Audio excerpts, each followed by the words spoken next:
Alrighty. First, we are going to take a look at some of the different comic book styles of coloring. Got some websites up and open. First off, let's take a look at a style that sometimes looks simple, and it's just using flat colors. No highlights, shadows added. That's sort of all in the art. No cuts or grads if you've seen the other videos we've had. Just these flat colors. And I'm pretty sure these are animated GIFs that turn. Well, here's a page. There you go. It sort of turned. Oh, I see. I do this and it changes. From Hellboy. Oh, it just does it on its own. And you can see you've got just this line art with these dark shadows. And he's not doing, he might be putting a gradient in here and there, but mostly it's just flat colors.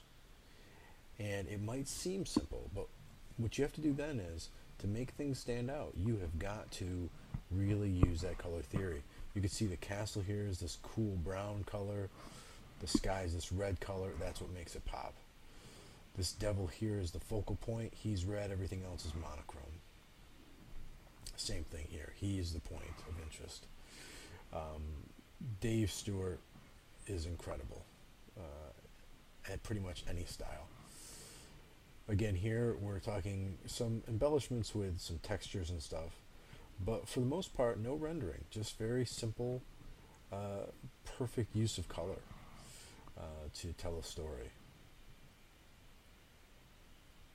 Same thing here. There's a little bit of work being done here. A little rendering in here. You can see. Still very flat in color, but you're getting some rendering here. This is done with most likely a pencil or a hard brush, and we'll look at that in a minute. And that's something that I've been moving to myself lately. This might look like it's painted, but it's digitally painted. And again, it's done using like a hard brush and a pencil and some different textured brushes, which we'll look at. But these are just beautiful pages. Cool color here. He's warm. He's the focal point. He's got this rim light that sets him off. This panel, some actiony things happening. It's warmer than the other panels. We sort of go like this, bang, right here, and then it slows down because it's nice and monochrome. Here's, again, just a very simple rendered page. You're starting to see some rendering in here. Not really heavy. And then here's something that we'll look at right next is sort of this cut and grad and sort of painterly, it's not really painterly, but it's like a angled shapes, cut and grad use of colors. But if you're interested in this type of work, this type of just really beautiful, not overly rendered, but use of color, check out Dave Stewart. He is amazing. Here is a style that is, this is painted. This is actually paint on, paper, and then, scanned in and everything. By some amazing artists, Simon Bisley, Dave McKeon. He is one of my favorite. If you're interested in, look up this guy. He is amazing. But this is actually paint. These are painted books. And scanned in. A lot of time for these beautiful books. We could take a look at one of my favorite colorists, John Rauch. I think it's, I should ask him how he pronounces his name. And we can look at, he pretty much can handle any kind of coloring style. Here we've got like a cut and grad, and we'll learn what that means in a while. Cuts are these shapes. And these highlights. See it's dark here, and then you've got this highlight, and then this highlight. That's called a cut. His hair. These are cuts, and then use the gradient tool to put a gradient on it. Hence cutting.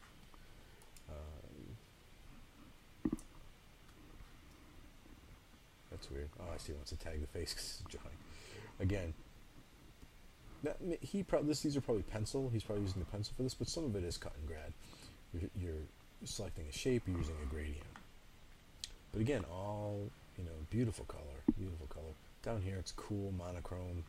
It slows everything down, moves it along. So again here, using the shapes, cutting them out. Cool on the inside of the mailbox because it's in the shade, warmer outside, so we sort of look right out at the character.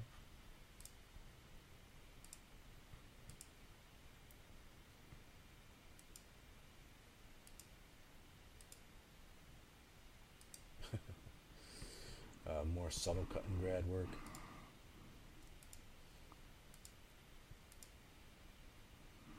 So you're isolating the shapes and doing a gradient across it.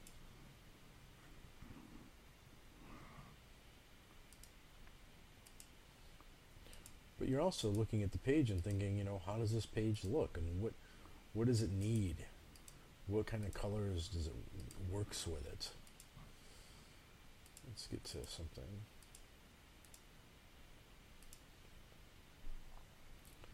Here they're at the I don't know where this is. I think it's like a King Arthur type thing. And you might have called for a nice morning sort of look to it. So the colors are soft. Oh, that's not going to work. The colors are kind of soft, warm. You get a little haze up here. And you can see they're isolating the shapes and then coloring using the gradient tool. And we'll look at that in a minute. But cut and grad.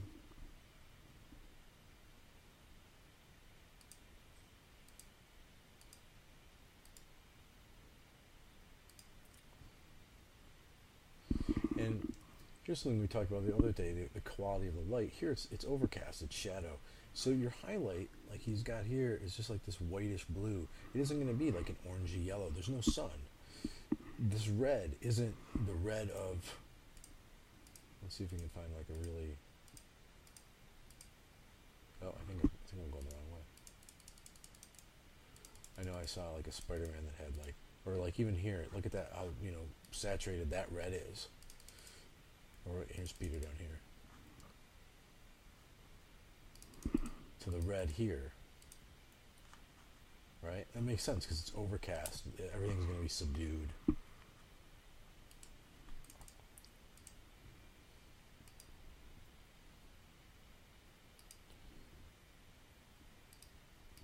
So let's go ahead and work on a page and flip through these things real quick. See if there's definitely cut and grad style, isolating shapes. And this is where it helps to know a little bit about painting and know a little bit about anatomy. And if you're not a painter, you could struggle a little bit here with rendering. I do, and I paint, but I don't draw, so I'm not as familiar with anatomy and how light falls and whatnot. So I have to look that kind of stuff up, and we'll look at that in a second. Now you can look at comic book pages for reference, or you can just go to photographs. So what we'll do is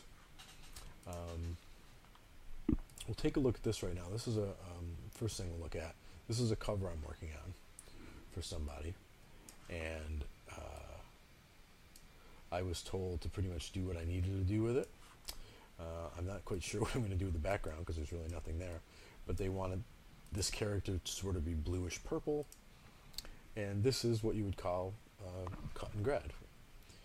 And I'm going to pause this for 1 second. I'll be right back. Okay, so like I said, it was pretty much just make this guy bluish purple, fool around the background where you see fit. Now here are the characters. Of course, I'm told what. I don't know why that guy's eyes are red. Let's fix that. I was told what they wear, what their clothes are like, what their uniforms are like, a little bit about them.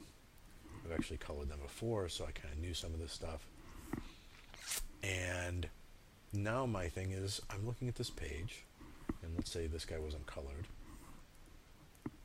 I'm looking at this page, and I'm thinking, how do I light this? Where is the light coming from? Usually these things right here, these kind of lines, or like this right here, means that like this is a highlight. Okay, so like this part here would be highlighted. We can look, we got some shadows going on in here. If we look at her face, again, this could be a highlight. But you know, if you look at the light, I mean, look at the shadow here. There's also another light source, because there must be a light falling, you know, I'm going to make a new layer so when I draw these arrows and stuff on here, there must be some kind of light falling down, you know, or something, because this light is like right there. Like, if you think about it, that's where that shadow would be, like right here. And in this guy, same thing, you know, light's coming. So it looks like there's a light source like this, and even him, you see it on his chin.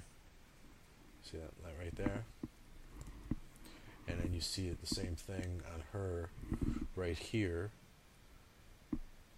So like you know, her chest is blocking some of the light, so you're getting some shadow in there. Same thing, his gut is blocking the light, so you're getting some shadow in there. His eyes, there's some shadow in his eyes. Up in here, there.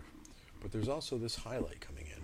So there, and oh, actually, look, and there's something on his arm too. This one's got some pretty good telltale. This is where the light's coming from. So I got something that's coming sort of front and down-ish, and then I've got these sort of highlighted areas.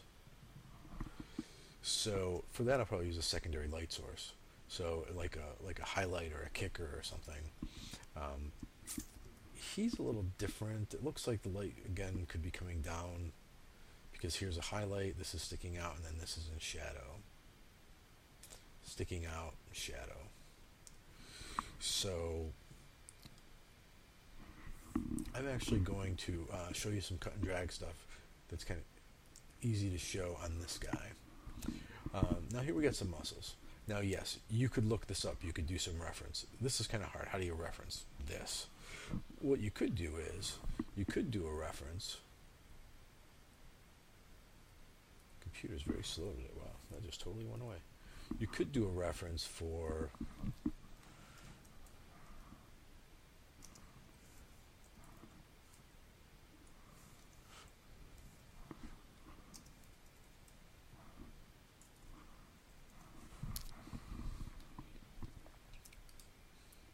Extreme Bodybuilder, images. Well, these are kind of ridiculous. These are Photoshop things, in case you guys have never seen those. That's what those are. But sometimes they probably wouldn't be too bad. But look, let's look at this right here. There's something. So you could, this looks pretty good actually for the arms. So I'm just going to grab that, and I'm going to close this, and I'm going to open this up.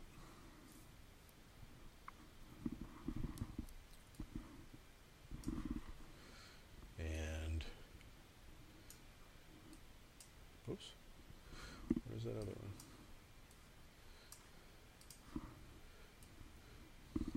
Oh yeah, it's a paint how it does it now. And so we can sort of see, you know, how light affects it. Yes, it's going to be higher in here because it's the higher plane, and it goes shadowy in there. Actually, the neck works out really well too. I'm just going to do this. The neck really works out well too, so you can see how the light's done on it. The face, not so much. So let's go ahead and fool around with a grade cut and grad. And then I think I'm going to stop this one, and after I color a little bit him, then we'll go on to, I'll do a new one so this isn't too long. So I'm going to grab my lasso tool, and I'm working on my Wacom.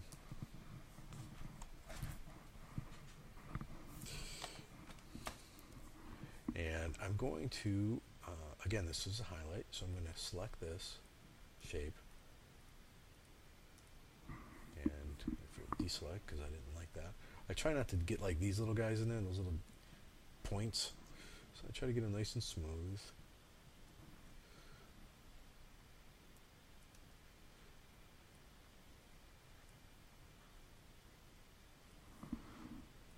I'll just go up and grab some of this in here.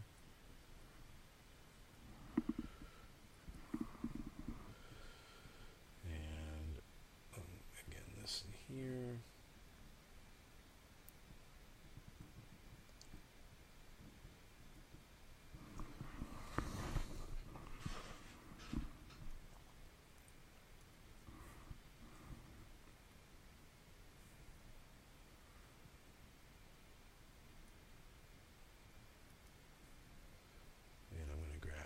soft pressure brush. I'm going to pick a purplish color. Actually, I'm going to pick one of these colors. I'm going to bring my lighting down, the B, HSB, highlight, shadows, and brightness. Make my brush kind of big. And I'm going to just get... oh, I'm on the wrong layer. Okay, I'm sorry. Get on the characters layer here. It's a little too high. I'm going to set my flow down to 46. Oh, make sure I'm not on screen. Make sure I'm on normal.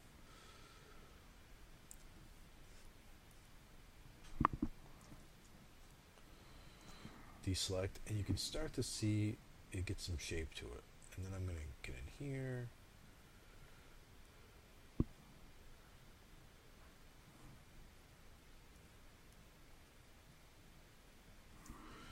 And I'm going to go a little lighter.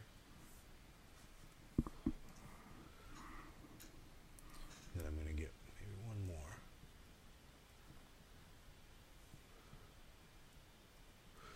Now you can see I'm filling them all the same kind of shade.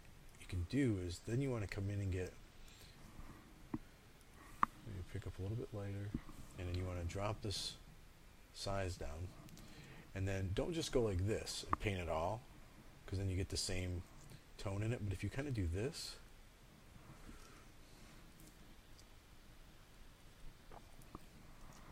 you can see it sort of blend. It doesn't show that full shape. It sort of blends in.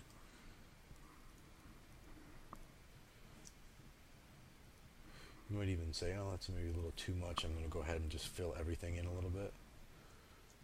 Give it a little bit of a hit right there. And then maybe that's where like a light is, so I'm going to really pop a lot of light on that to make it look really specular. Okay, and you can start to see how we're getting some shape in there. Now I'm going to stop this one and do a part 2, and we'll work on this some more.